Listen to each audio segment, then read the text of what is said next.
lectores, ¿cómo están? La siguiente es la grabación de la conversación que tuvimos en el Club de Lectura Estante con Irene Vallejo cuando leímos en abril su ensayo El infinito en un junco.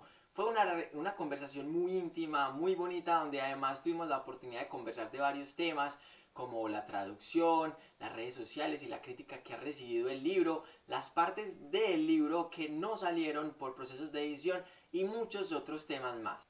En este video encontrarás la mitad de la conversación, pero si quieres verla toda, está disponible en las memorias CLE, un documento de 50 páginas hermoso donde está condensada toda nuestra experiencia en el club de lectura, con información adicional que compartimos para ampliar la visión del libro, con material como plantillas de lectura, algunas reflexiones sobre el libro y también unos wallpapers inspirados en el libro.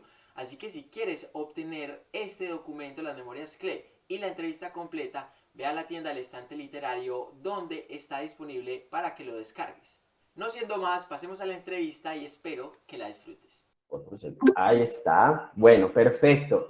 Hola, buenas tardes a todos, a todas. Qué bueno tenerlos acá. Muchas gracias por asistir aquí a este día tan especial donde estamos con Irene Vallejo para hablar de su obra El infinito en un junco y también para hablar sobre ella, sobre su vida de lectora. Hay muchos temas que queremos tratar acá, Irene. Primero que nada, muchas gracias por aceptar la invitación. Voy a estar aquí aceptando gente. Gracias por aceptar la invitación y compartir con nosotros en el Club de Lectura Estante. En este club, Irene, participaron 72 lectores, como se llaman si están en el club, de 10 países y leímos tu libro durante 4 semanas. Así que vamos a hablar un ratito contigo, pero antes de empezar las preguntas, quiero darte un espacio para que saludes y para que, bueno, comencemos bien. Estoy encantada, lectores, de conocerles, de tener esta oportunidad de charlar a través de las distancias y de las fronteras, agradecer la paciencia, las facilidades para encontrar el momento adecuado para poder celebrar este encuentro. Y bueno, realmente es algo muy emocionante pensar que han estado analizando, leyendo, pensando y dialogando sobre El infinito en un junco durante estas semanas. Realmente lo más, quizá lo más angustioso cuando se escribe un libro es el miedo a que no haya nadie al otro lado, que caigan en el vacío, ¿no? Que se pierdan los libros sin respuestas, sin lectores, como letra muerta. Y momentos como este, pues, son maravillosos y yo creo que nos reafirman a los escritores en la vocación y en todos los esfuerzos que hacemos para escribir, saber que realmente hay rostros, hay personas, hay conversaciones, hay diálogos, hay debates y hay incluso esta fraternidad de la tribu a lo largo del tiempo y en distintos países y saltando los océanos. Eso es enormemente emocionante, así que mi agradecimiento. Sí, Irene, muchas gracias. Y en realidad es que los clubes de lectura tienen su historia y tienen, digamos, ahora, después de la pandemia, por cierto, pues tuvieron mucha fuerza, han cogido mucha fuerza, sobre todo, pues claramente con la virtualidad y todos estos medios que nos permiten. Entonces yo quería empezar por ahí. Hoy vamos a hablar de cuestiones de la obra que hemos, como tú dices, analizado y observado mucho. También quiero hablar de cosas de traducción, porque yo estudié traducción, no soy traductor, porque no practico mucho, pero quiero hablar un par de cuestiones de esas y también de tu faceta como lectora. Entonces quiero empezar por eso. Algo muy sencillo.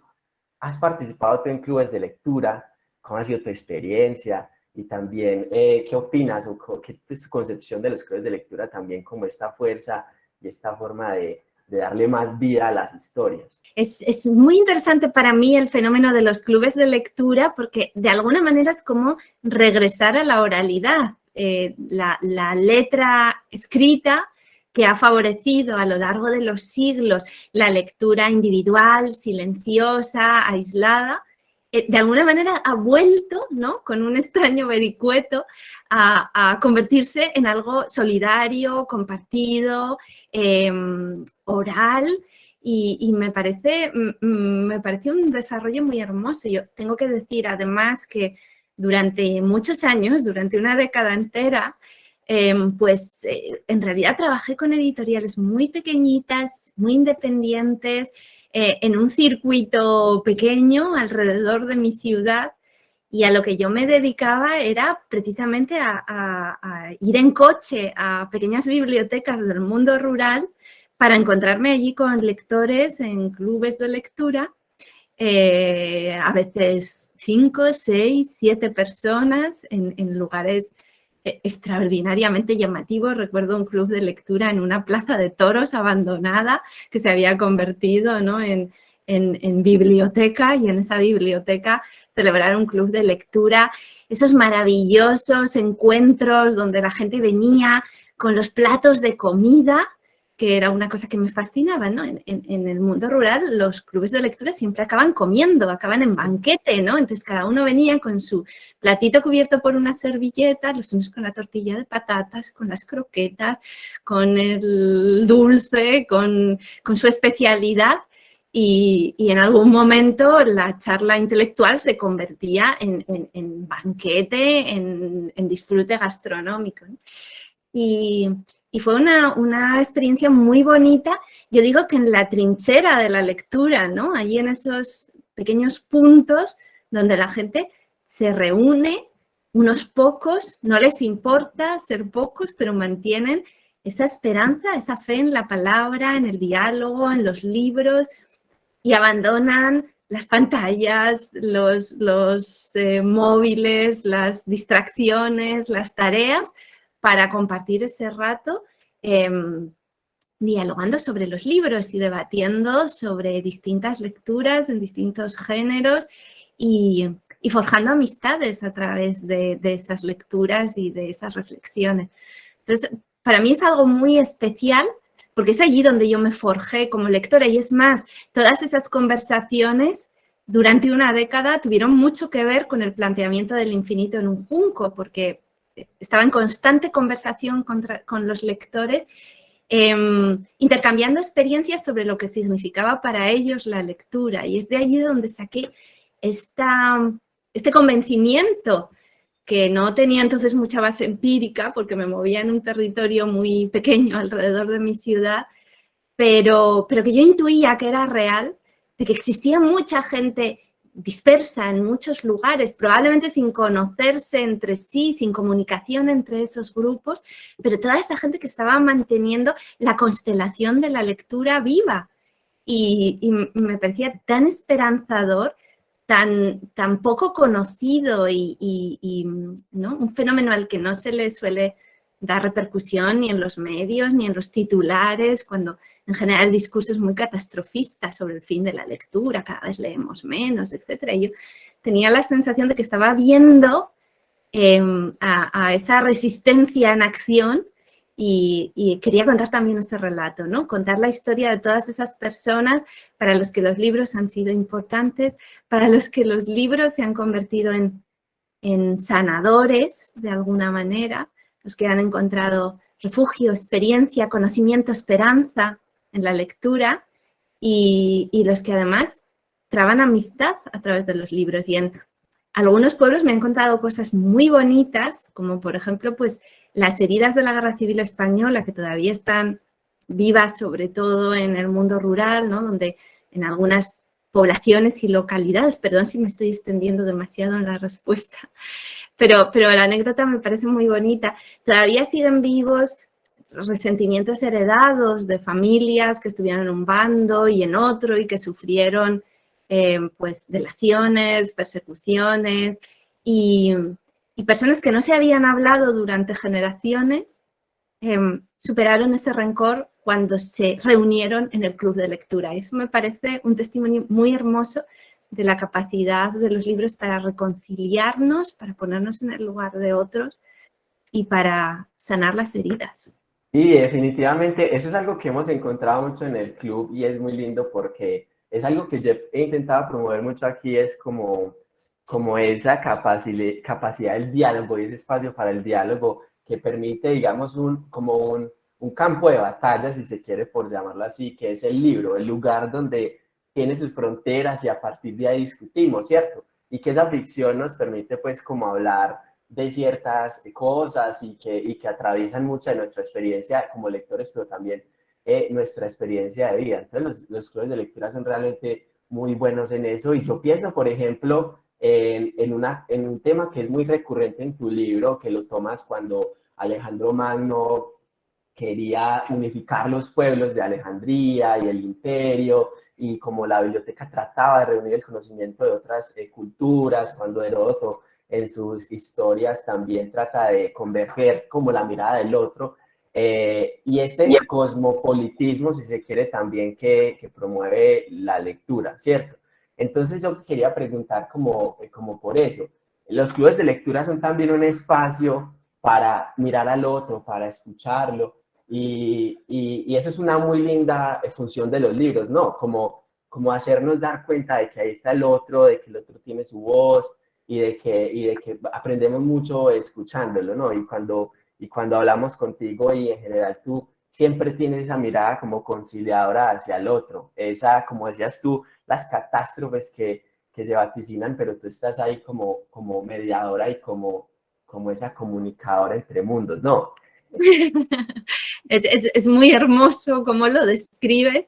Yo creo que soy optimista por naturaleza y entonces ese optimismo mío se resiste a aceptar todos esos veredictos apocalípticos sobre el fin de la lectura, de los libros, de la cultura y en general todas las ideas que nos hacen pensar que es inevitable la polarización y el enfrentamiento dentro de nuestras sociedades y casi como si no hubiera salida ni solución posible. Y yo siempre he creído en la palabra. Como filóloga soy una enamorada del lenguaje, ¿no? Eso es lo que significa en griego ser filólogo.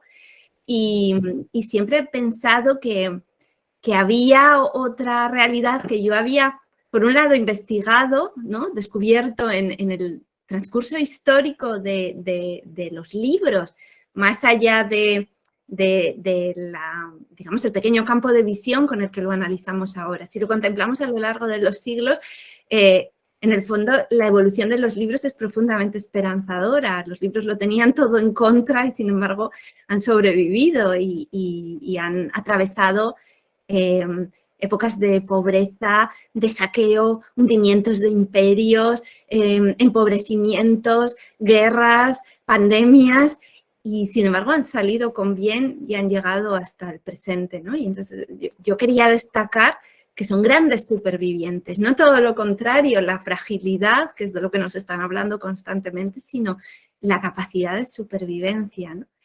Y por otro lado, en mi experiencia cotidiana, yo he sentido que existe esta familia extravagante de los lectores, que en ninguna época de la historia hemos sido mayoritarios entre la población, pero me gusta destacar que siempre hemos sido los suficientes como para salvar los libros, salvar la palabra y salvar la esperanza.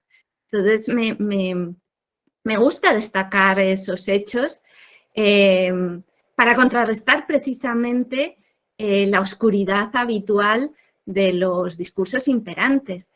Y creo además profundamente en esta capacidad de crear comunidades a través de la lectura y de los libros, porque claro, cuando leemos aisladamente tenemos experiencias difíciles de comunicar a otros, porque no estamos leyendo al mismo tiempo los mismos libros.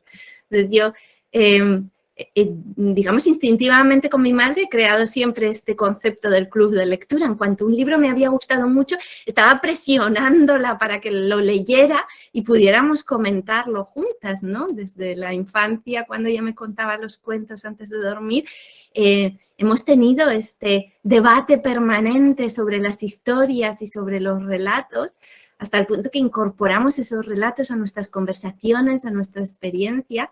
Y cuando alguna de las dos leemos un libro importante, es que tenemos la necesidad, la impaciencia de que lo lea la otra para comentarlo, ¿no? Entonces, si bien la lectura como la escritura son actividades ahora esencialmente solitarias, este tipo de comunidades nos devuelven a lo colectivo del debate, de la reflexión compartida, de la conversación. Y es un fenómeno curioso, ¿no? Para explicarnos cómo esta historia del libro y de las formas y rituales de la lectura es un constante vaivén, ¿no?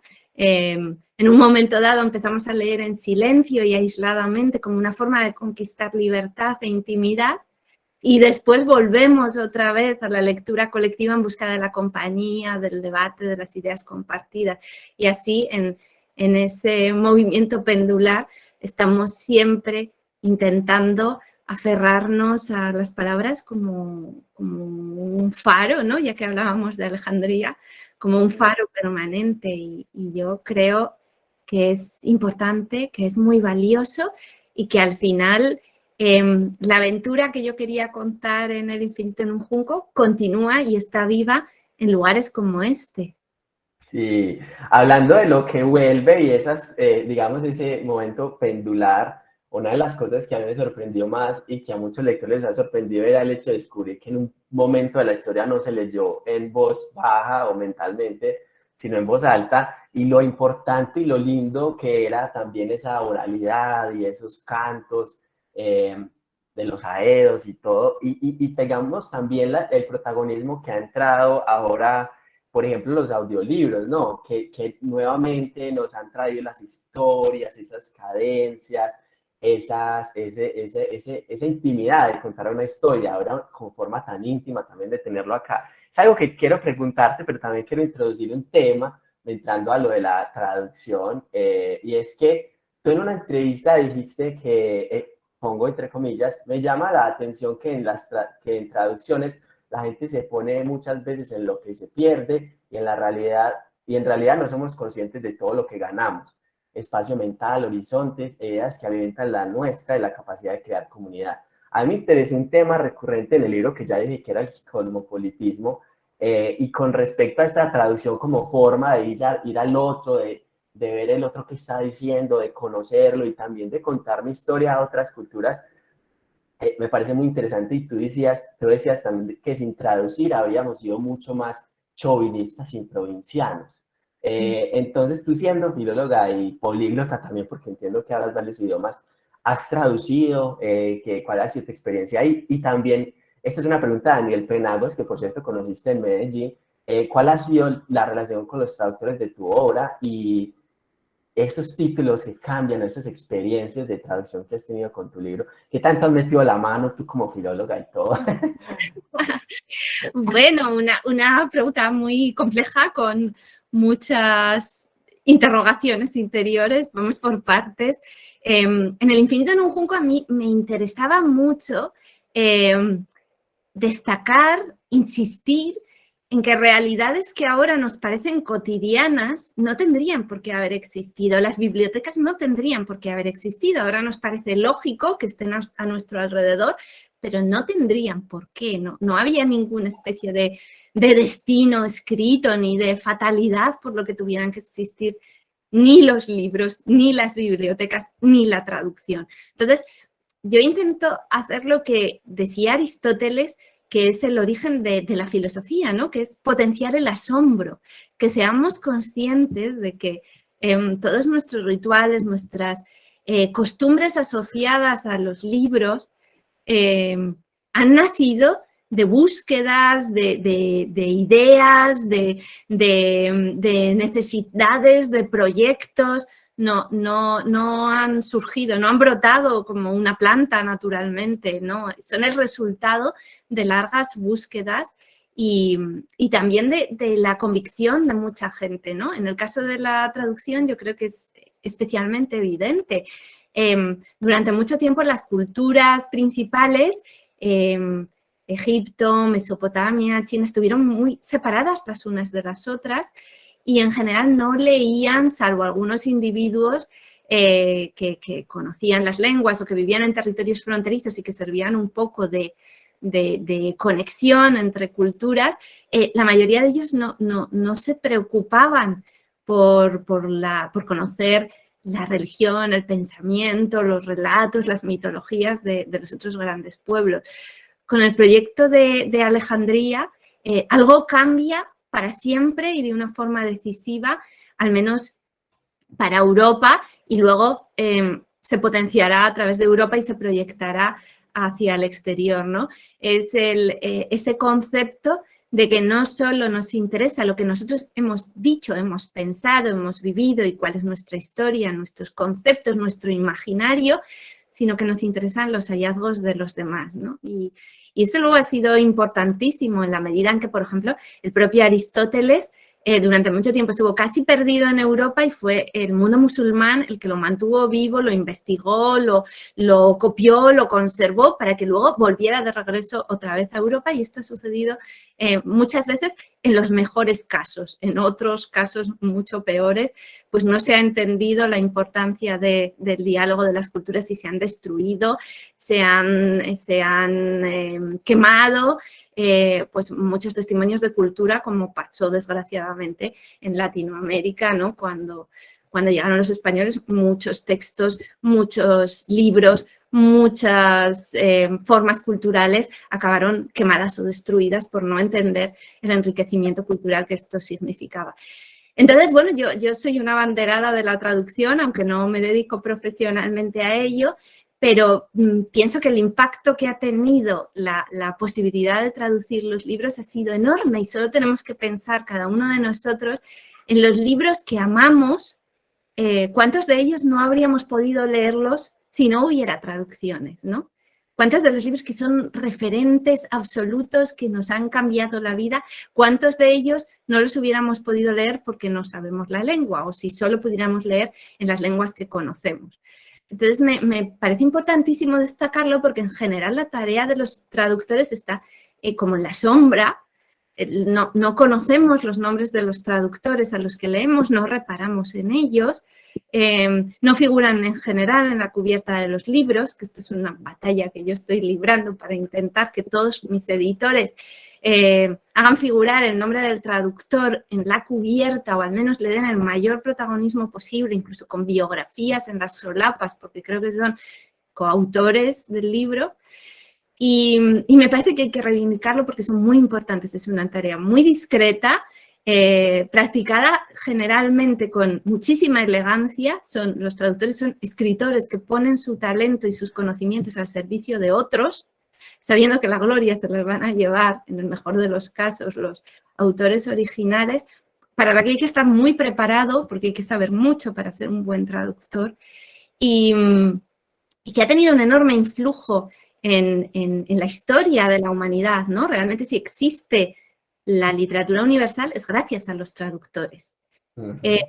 Entonces, yo ahora estoy trabajando, tengo la suerte de trabajar con muchos de mis traductores. A ver, hay como dos tipos de traductores. Están los que quieren trabajar conmigo, o sea, me envían sus dudas, lo que no han entendido, quieren constantemente que refrende sus interpretaciones para estar seguros de que están haciendo la lectura conforme a lo que yo quería escribir y transmitir. Y luego están los otros traductores, que son los que quieren hacer su lectura y no quieren contaminarse con la intención o con las aspiraciones o las ambiciones de los escritores. Quieren atenerse a lo que está escrito, a lo que está dicho, y no a lo que el escritor proyecta sobre su texto, ¿no?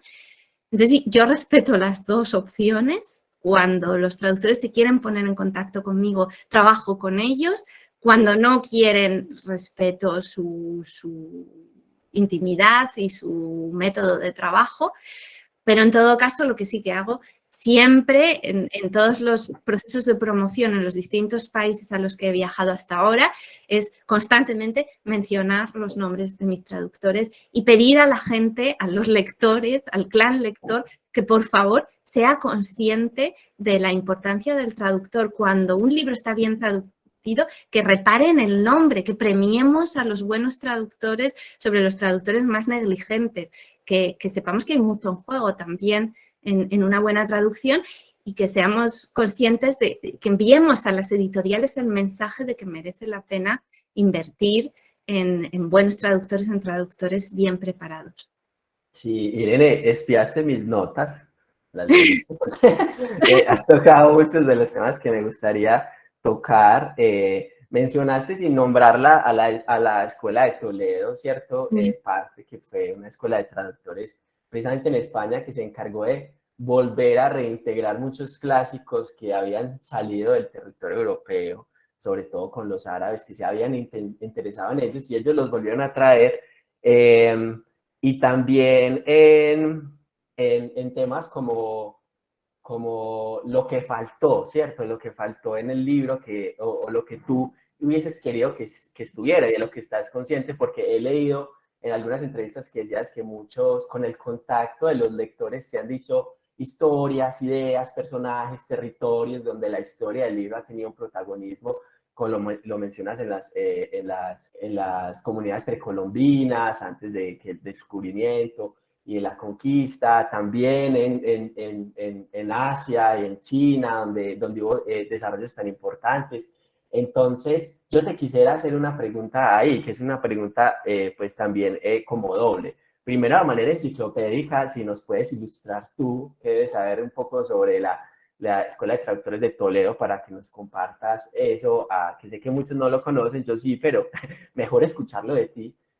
Y segundo, en estas cosas que sentiste que faltó por cosas editoriales o porque el libro tiene sus límites también, de otros territorios, otras ideas, otras culturas, otras escrituras, otras tecnologías del libro también que se dieron, por ejemplo, acá en América, y que para nosotros como lectores suramericanos o americanos lo sentimos muy eurocentrista, tu libro, ¿cierto? Todavía muy fijado allí.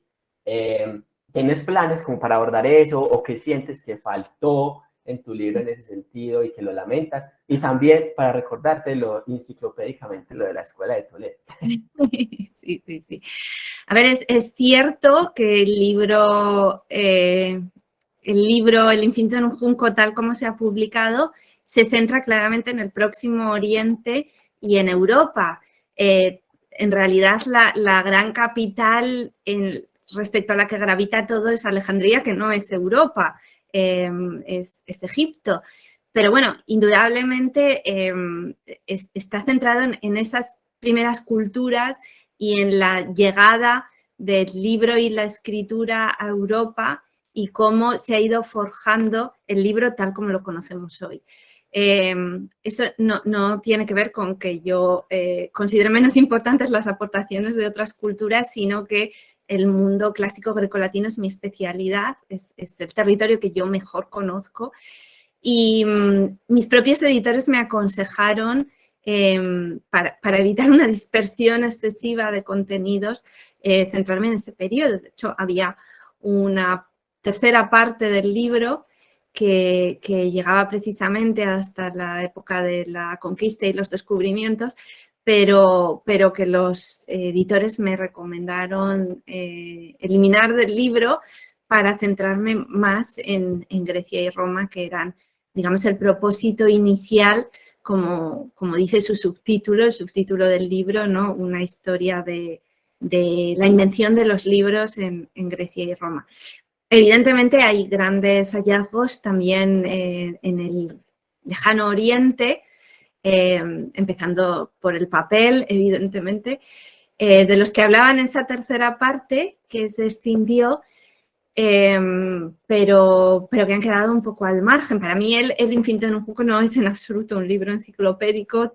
Traté de acotar un territorio y una cuestión. Lo que pasa es que hago viajes de ida y vuelta del presente hacia el pasado y me parece muy interesante pues confrontar nuestros debates de hoy con los acontecimientos históricos en los que de alguna manera tienen su origen.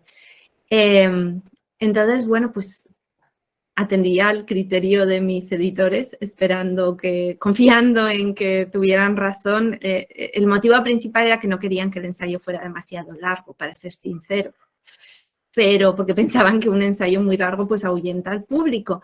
Y entonces, pues yo confié en el criterio de mis editores, pero sí me pesa que sea un libro que haya quedado como tan reducido en lo europeo no porque pretendiera dar una visión completa de un asunto que necesitaría tomos y probablemente la colaboración de muchos especialistas, cada uno en su terreno, sino sí porque pudiera parecer eurocéntrico en un sentido intelectual, que no nada más lejos de mi intención, pero bueno, creo que eso sí que me gustaría corregirlo y abordarlo de otra manera en próximas publicaciones, y ya estoy intentando hacerlo también en mis artículos, ¿no?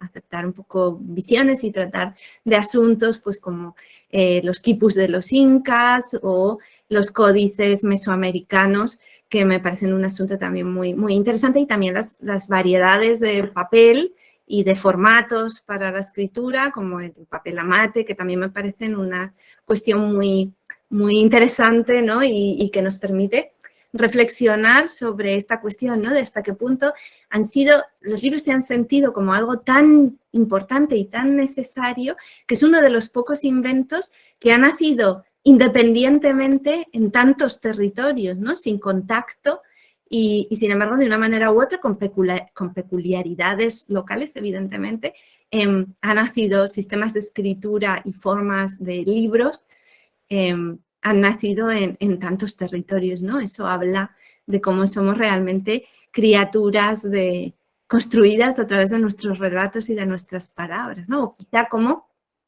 a diferencia de los animales, nosotros somos los únicos seres vivos que habitamos espacios simbólicos, además de los espacios reales y tangibles.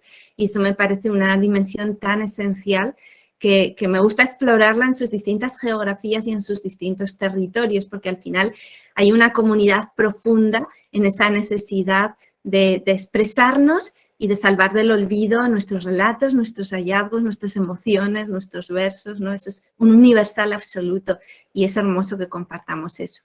En cuanto a la escuela de traductores, yo en esa tercera parte que eliminamos del libro, pues intentaba contar precisamente como esos intentos simultáneos de salvar los libros en dos mundos y en dos culturas totalmente distintas. Por un lado, cómo se refugiaron en Europa los libros en las abadías, en los monasterios, ¿no? Y como en una época de retroceso cultural, de saqueos, de destrucción, pues se crearon esos monasterios en lugares recónditos, apartados, muchas veces escarpados, y allí se construyeron bibliotecas o una especie de sistema de copia y préstamo entre monasterios muy alejados, por los cuales iban enriqueciendo sus bibliotecas mutuamente con los libros que se prestaban, ¿no? Y hubo allí como una colaboración, una cadena de personas embarcadas en una época muy difícil en la tarea de salvar los libros. Y cómo eso sucedió también en Oriente, con una sabiduría, con unos textos que habían nacido originariamente en Europa, pero que se incorporaron, ¿no? A través de todos esos imperios, el imperio bizantino y todo lo que había extendido la cultura griega en África, y cómo el mundo islámico asumió toda esa cultura y esa filosofía y también la custodió, la mantuvo, la desarrolló, la cuidó, a pesar de que no era originaria de su pueblo, ¿no? Entonces, es un bonito esfuerzo paralelo de dos culturas totalmente distintas, incluso enfrentadas, por salvar los mismos libros. Y es curioso como luego hay una confluencia en España, que venía a ser el territorio de frontera, ¿no? Donde fue, allí donde se encontraban esas tres comunidades, la comunidad musulmana, la comunidad judía y la comunidad cristiana, de una manera muy conflictiva, por otro lado, ¿no? Con unas fronteras que se iban moviendo a medida que las batallas decidían el territorio que correspondía a cada pueblo, y cómo en esa escuela de traductores pues se intentó un proyecto que realmente tuvo también muchas circunstancias adversas, porque era un momento de mucha intolerancia religiosa también, y eso acabó terminando con esa cultura triple y con esa convivencia, ¿no? Pero ese proyecto realmente de traducir lo que habían producido esas tres culturas, o lo que habían, o sea, digamos, la riqueza de esas tres culturas, ponerla en conexión mutua, ¿no? Y traducir, incluso hacer ediciones trilingües de textos y de libros. Y entonces, bueno, pues fue un intento de cosmopolita, para mí muy valiente y muy arriesgado en una época en la que estaban todavía los ejércitos enfrentándose y que es un episodio realmente esperanzador en medio de la barbarie que luego llevaría a las expulsiones de España de los moriscos y de los judíos.